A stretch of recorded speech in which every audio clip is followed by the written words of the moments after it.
अस्सलाम वालेकुम जी, मैं हूं आपके साथ Zubair Ashraf, motivational speaker, trainer and career counsellor and welcome to my YouTube channel Zubair Ashraf. Viewers, आज का जो हमारा टॉपिक है बहुत ही इंटरेस्टिंग टॉपिक है, टाइम मैनेजमेंट।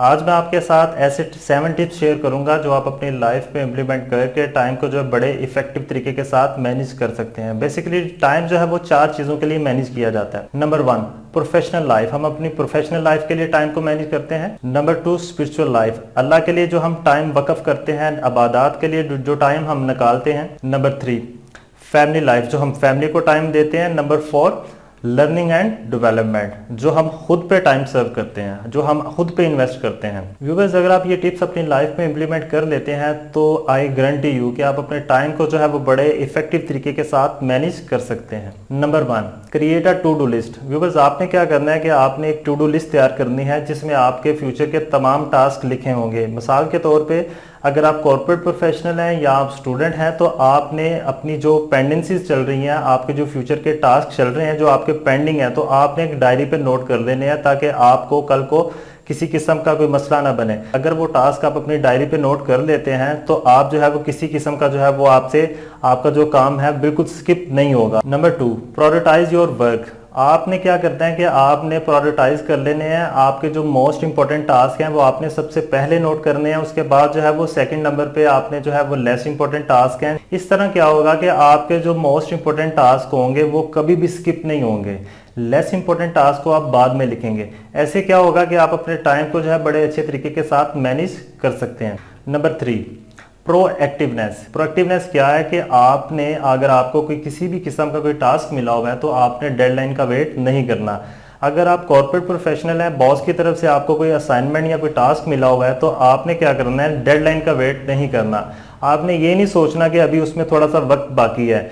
इससे क्या होगा, अगर आप वक्त से पहले ही उस काम को तैयार कर लेते हैं, उस असाइनमेंट को तैयार कर लेते हैं, तो वक्त आने पर, डेडलाइन आने पर पॉसिबल है कि आपको कोई और असाइनमेंट मिल जाए, पॉसिबल है कि आपको कोई और टास्क मिल जाए। इससे क्या होगा, अगर आप वक्त से पहले ही अपने आप को उस काम के लिए तैयार कर लेते हैं, उस टास्क को जो है वो प्रिपेयर कर लेते हैं, तो इससे क्या होगा, आप जो है वो टाइम मैनेजमेंट की इश्यू से बच सकते हैं। Number 4, set time limit.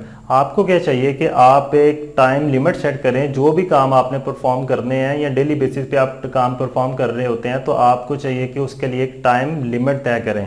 मिसाल के तौर पे आप बुक रीडिंग के लिए आपने एक टाइम स्पेसिफाई किया हुआ है, तो आपको ये नहीं चाहिए कि जब तक बुक खत्म नहीं हो जाती है मैं जो है वो बिल्कुल नहीं छोड़ूंगा। तो ये से आपका क्या होगा, आपकी जो दूसरी एक्टिविटीज हैं वो डिस्टर्ब होंगी। अगर आप सोशल मीडिया को यूज़ कर रहे हैं तो आपको ये नहीं चाहिए कि जनाब 2-2 घंटे 3-3 घंटे जो आप सोशल मीडिया, फेसबुक को आप यूज़ कर रहे हैं, व्हाट्सएप को यूज़ कर रहे हैं, तो आपको चाहिए कि उसके लिए टाइम को स्पेसिफाई करें। इससे क्या होगा कि आपके जो दूसरे टास्क हैं वो आप बड़े अच्छे तरीके से वो भी परफॉर्म कर सकते हैं। Number 5, smart work. Smart work क्या है कि आपने काम को स्मार्टली परफॉर्म करना है। अब स्मार्ट वर्क और हार्ड वर्क में आपको छोटा सा डिफरेंस बताता हूँ। मिसाल के तौर पे अगर आप किसी की कैलकुलेशन करते हैं, कोई फिगर्स आपको अलॉट की जाती हैं, तो आप अगर तो हार्ड वर्कर हैं तो आप क्या करेंगे, तमाम फिगर्स को और डायरी पे जो है 1 बाय 1 लिखेंगे और बाद में उसको जो है वो मैनुअली उसको सम अप करेंगे।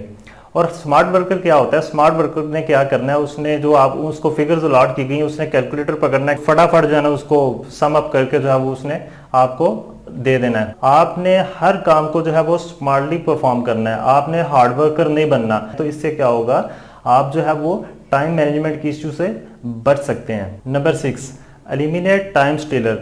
आप अपनी लाइफ से टाइम स्टीलर जो है उनको एलिमिनेट कर दे। टाइम स्टीलर क्या है, सोशल मीडिया, उसमें फेसबुक है, आपका इंस्टाग्राम है, व्हाट्सएप है। आप जो सोशल मीडिया, जितना भी टाइम आप सोशल मीडिया पे वेस्ट कर रहे हैं आप स्पेसिफाई करें। अगर आप हद से ज़्यादा सोशल मीडिया को यूज़ करेंगे तो वो आपके लिए टाइम स्टीलर बन जाएंगे, आपको टाइम को जो है वो चोरी करेंगे। इससे क्या होगा कि आपके जो मोस्ट इंपॉर्टेंट टास्क हैं, आपके जो मोस्ट अर्जेंट टास्क हैं, इससे वो स्किप हो जाएंगे। तो आपको क्या करना है कि आपने अपनी लाइफ में से टाइम स्टीलर जो है वो उनको एलिमिनेट करना है। Number 7, do something during waiting time. अगर आपके पास थोड़ा सा टाइम फ्री है, मिसाल के तौर पे आप ट्रैवलिंग के लिए जाते हैं, रास्ते में आपको थोड़ा सा वेट करना पड़ता है स्टॉप पे, तो आपको क्या चाहिए कि उस टाइम में आप कोई बुक रीड आउट कर लें, कोई मैगजीन रीड आउट कर लें। इससे क्या होगा कि जो हमारा 4th वाला सेगमेंट था लर्निंग एंड डेवलपमेंट का, तो आप लर्निंग एंड डेवलपमेंट वाला जो पोर्शन है वो आप यहाँ से कवर अप कर सकते हैं। अगर आपको लर्निंग एंड डेवलपमेंट खुद पे टाइम इन्वेस्ट करने के लिए टाइम नहीं मिल रहा तो आप जो है वो ड्यूरिंग वेटिंग टाइम में जो है वो अपने आप पे कुछ ना कुछ आप इन्वेस्ट कर सकते हैं। तो लें व्यूवर्स, ये आज के टिप्स है जो आप अपनी लाइफ में अगर इम्प्लीमेंट कर लेते हैं तो यकीनन आई गारंटी यू कि आप जो है वो अपनी लाइफ में पॉजिटिव चेंज जो है वो जरूर देखेंगे। तो फ्यूचर में मिलते हैं किसी नेक्स्ट वीडियो के साथ। व्यूवर्स, अगर आपने मेरे चैनल को अभी तक सब्सक्राइब नहीं किया तो आप सब्सक्राइब कर लें और बेल आइकन पे क्लिक कर लें ताकि फ्यूचर में आने वाली तमाम वीडियोस जो है वो आपको बर वक्त मौसूल हो सकें। बहुत सा ख्याल रखिएगा। Thank you very much.